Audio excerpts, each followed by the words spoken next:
اللہ الرحمن الرحیم الکفایہ فی علم الروایہ صفحہ نمبر 185۔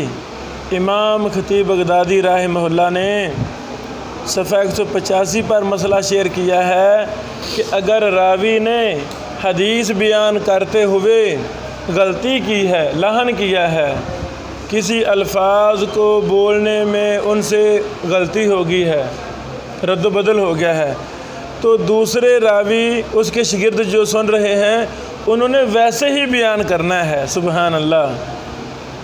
باب ذکر روایہ امن کان لا یرا تغییر اللحن فی الحدیث، اگر حدیث میں کسی سے لحن بھی ہو گیا ہے تو اس کو تبدیل کرنے کا حق کسی کو نہیں ہے۔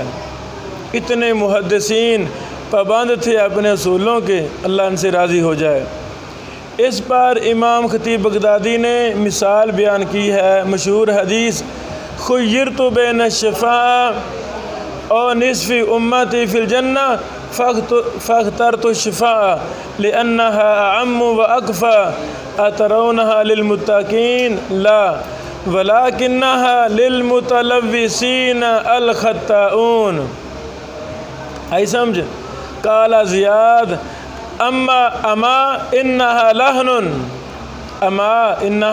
لحن ولیکن ہکذا حدثنا الذی حدثنا، یعنی راوی سے لحن ہوا ہے لیکن ہم نے تو ویسے ہی بیان کی جیسے اس نے ہمیں بیان کر دی ہے۔ آگے سمجھ؟ یہ صفحہ نمبر 185 ہے اس مثال کا۔ 186 صفحے پر ابن عون کا قول نقل ہے، ادرکت ستتن، میں نے 6 لوگوں کو پایا، ثلاثۃ منہم یشددون فی الحروف، 3 ایسے محدث تھے جو حروف میں بھی سختی کرتے تھے، یعنی ایک ایک حرف کو آگے پیچھے کرنے نہیں دیتے تھے، جیسے استاد نے بیان کیا شاگرد ویسے ہی بیان کرنے پر پابند ہے۔ وَثَلَاثَةٌ يُرَخِّصُونَ فِي الْمَعَانِي، لیکن 3 ایسے محدث تھے جو معانی میں رخصت دیتے تھے۔ حروف والے قاسم بن محمد، رجاء بن حیوہ، محمد بن سرین، اور معانی والے حسن، شابی اور نخعی تھے۔ سبحان اللہ۔ اس پر اور بھی انہوں نے مثالیں بیان کی ہیں، ہم اس پر اکتفا کرتے ہیں۔ اچھا جی، 188 صفحے پر باب باندھا ہے، یجب اداء حدیث رسول اللہ علی لفظی، حدیث کو اسی لفظ پر بیان کرنا واجب ہے۔ آئی سمجھا؟ وَيَجُوزُ رِوَایَةُ غَیرِهِ عَلَى الْمَعنَى، اور اس کے غیر روایت کو مانن بھی بیان کرنا درست ہے۔ 188 صفحہ نمبر۔ بن انس،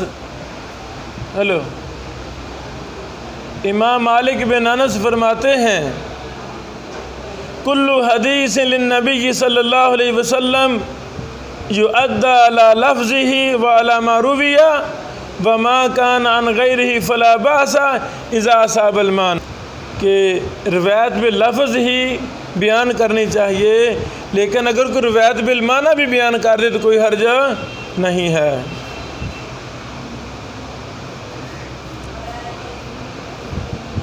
اس طرح اور بھی ایک اقوال بیان کیے ہیں۔ 128 صفحہ نمبر۔ بیٹو 199 صفحہ نمبر 189 پر یہ مسئلہ ہے، باب ذکر روایہ امن اجاز النقصان من الحدیث ولم یجز زیادت فی، کہ حدیث میں کمی ہو جائے، کچھ لفظ رہ جائیں، اس کی تو اجازت دی ہے بعض محدثین نے، لیکن حدیث میں زیادتی کی اجازت نہیں دی۔ ایسا سمجھ؟ حدیث میں زیادتی کی اجازت نہیں ہے۔ 199 صفحہ نمبر ہے۔ اللہ اکبر۔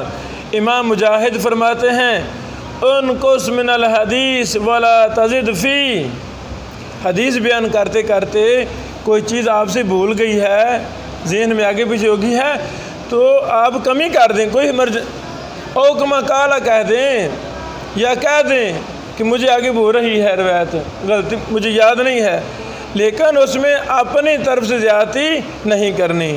اللہ اکبر، اللہ اکبر۔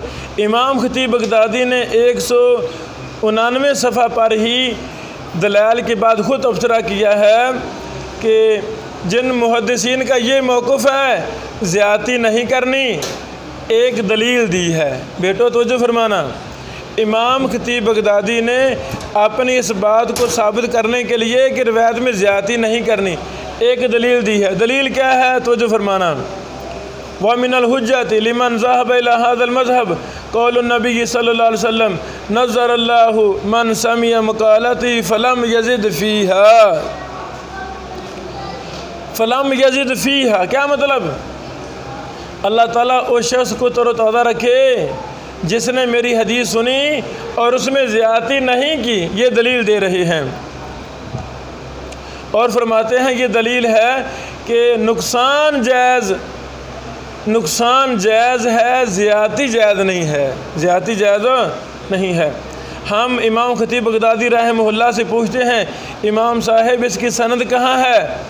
جو تم نے یہ لفظ بیان کیے فلم یزد فیہا، تو وہ آگے سند بھی 190 صفحے پر پوری ہے، لکھ لو۔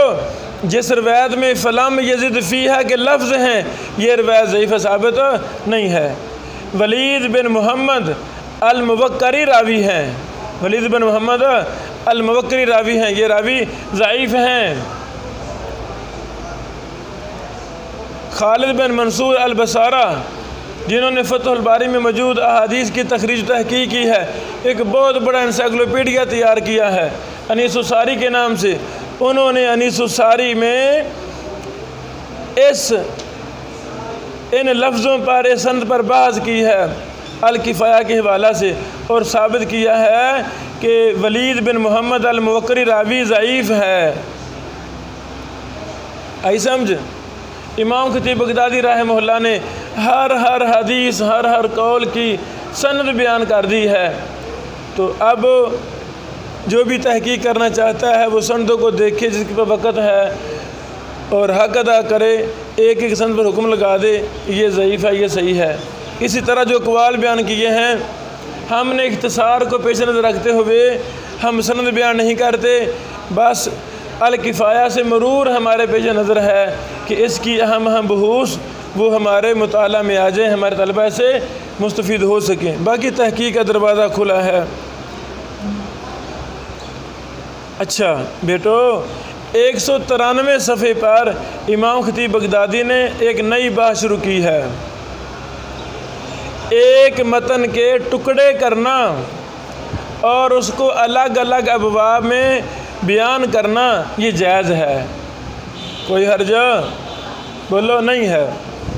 امام بخاری رحمہ اللہ کی ہم صحیح بخاری جب پڑھتے ہیں پڑھاتے ہیں تو ایک حدیث کے کوئی ٹکڑا کتاب الایمان میں بیان کر رہے ہیں، کوئی کتاب الجہاد میں، کوئی کتاب العلم میں، وغیرہ وغیرہ۔ بہرحال یہ جائز ہے، امام خطیب بغدادی فرماتے ہیں یہ جائز ہے۔